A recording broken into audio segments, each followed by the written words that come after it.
La question posée par Ponce Pilate il y a plusieurs siècles doit être reformulée pour être tout à fait précise. En demandant qu'est-ce que la vérité?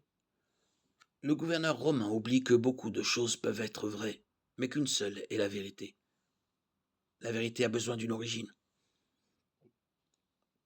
En réalité, ce matin-là, il y a bientôt 2000 ans, Pilate contemplait directement l'origine de toute vérité. Peu avant son arrestation, Jésus avait tout simplement déclaré: C'est moi qui suis la vérité. Jean 14, 6. Quelle affirmation incroyable. Comment un simple homme pouvait-il être la vérité? C'est impossible. Sauf s'il était plus qu'un homme, comme il l'affirmait d'ailleurs et l'a prouvé en ressuscitant des morts.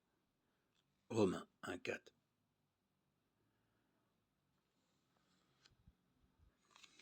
On raconte l'histoire d'un homme qui vivait à Paris et a reçu la visite d'un étranger. Désireux de lui montrer la magnificence de la ville, il l'a emmené au musée du Louvre, puis dans une magnifique salle de concert, où ils ont entendu un grand orchestre symphonique. Au soir, l'étranger lui a fait remarquer qu'il n'aimait pas particulièrement l'art ni la musique. Son hôte a répondu: Ce n'est pas l'art et la musique que je juge, c'est vous. Pilate et les chefs religieux juifs pensaient juger Christ, mais en réalité, c'était lui qui les jugeait. De plus, celui qu'ils ont condamné sera un jour leur juge et celui de tous ceux qui, par leur injustice, tiennent la vérité prisonnière.